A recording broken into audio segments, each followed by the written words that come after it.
ಕೈಯಲ್ಲಿ 10 ಬೆರಳು ಒಂದನ್ನು ಮಡಿಚಿ ನೀನು ಎಂಥದ್ದು ಯಾವ ಅಭಿನಯ ನನಗೆ ಗೊತ್ತಾಗುವುದು. ಕಣ್ಣೀರಿನ ಕಥೆಯನ್ನು ಏನೆಂದು ಹೇಳಿ ಕಂದ. ನಿನಗೆ ಕಣ್ಣೀರು? ಹೌದು. ನಾನಿರುತ್ತಾನೆ ಯಾಕಮ್ಮ ಕಣ್ಣೀರು? ಜೀವನದುದ್ದಕ್ಕೂ ಗೋಳಿರುವಂತ ಪರಿಸ್ಥಿತಿ ನಮ್ಮದಾಯಿತು. ನಿನ್ನ ಒಗಟು ನನಗೆ ಅರ್ಥವಾಗುವುದಿಲ್ಲ, ಬಿಡಿಸಿ ಹೇಳಬಹುದು. ಮೊನ್ನೆ ನಿನ್ನ ತಂದೆಯವರು ದೈತ್ಯ ಗಣನವನ್ನು ಸೇರಿಸಿಕೊಂಡು ದೇವಲೋಕವನ್ನು ಪ್ರವೇಶ ಮಾಡಿದ್ರು, ನಿನಗೂ ತಿಳಿದ ವಿಚಾರ. ಹೋದಂತ ನಿನ್ನ ತಂದೆಯವರು ದೇವತೆಗಳ ಜೊತೆ ಕಾಡಾಕಾಡಿ ಹೋರಾಟ ಮಾಡಿದ್ರಂತೆ.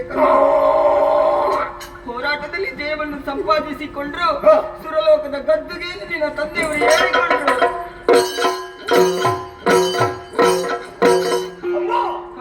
ಹೋದಲ್ಲೆಲ್ಲ ನಮ್ಗೆ ಇಷ್ಟೇ ಬೇಕಾದದ್ದು.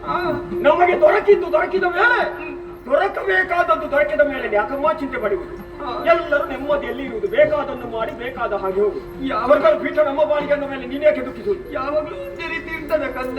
ಯಾವಾಗಲೂ ಒಂದೇ ರೀತಿ ಇರುವುದಿಲ್ಲ ಅಂದ್ರೆ ಆ ಸಂತೋಷ ಹೆಚ್ಚು ಕಾಲ ಉಳಿಯಲಿಲ್ಲ ಕಂದ. ಇಲ್ಲಿ ಏನೋ ಹೆಚ್ಚು ಕಡಿಮೆ ಆಗಿದೆ ಎಂಬುದು ಇದರ ಅರ್ಥ. ಏನಮ್ಮ ಪೀಠವನ್ನು ಏರಿ ಸಂತೋಷವನ್ನು ಸಂಭ್ರಮಿಸುತ್ತಿರುವಂತಹ ಸಂದರ್ಭ ಅಲ್ಲಿಗೊಬ್ಬ ವೀರ ಬಂದದಂತೆ ನಿನ್ನ ತಂದೆಯನ್ನು ಪೀಠದಿಂದ ಹಾಕಿದರು. ಮುಂದೆ ಏನಾಯ್ತಮ್ಮ? ಅವರ ಜೊತೆಯು ಕಾಡಾಕಾಡಿ ಹೋರಾಟ ನಡೆಯಿತು ಕಂದ. ಆ ಹೋರಾಟದಲ್ಲಿ ಹೋರಾಟದ ಪರಿಣಾಮವಾಗಿ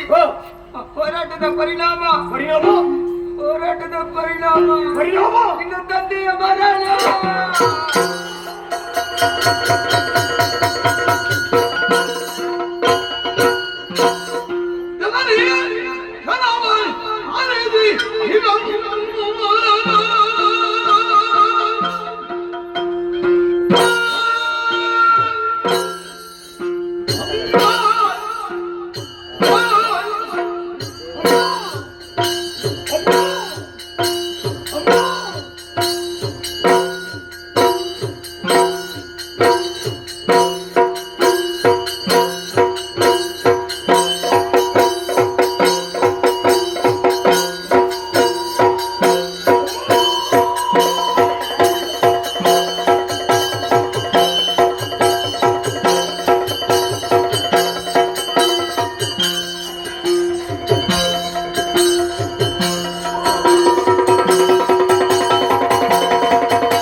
ಇಲ್ಲ ಕಂದ, ನಿಮ್ಮ ಗಂಡ ನಿಮ್ಮನ್ನು ನೀನು ಹೋಗಿವೆ, ನಿನ್ನ ತಂದೆ ಇಂದಿಲ್ಲ ಕಂದ. ಹಾಗಾದ್ರೆ ನೀವು ಮತ್ತು ನಾನು ಈ ಪ್ರಪಂಚ ಅನಾವಸ್ಥರಾದೆವು, ತಪ್ಪುಲಿಗಳಾದೆವು.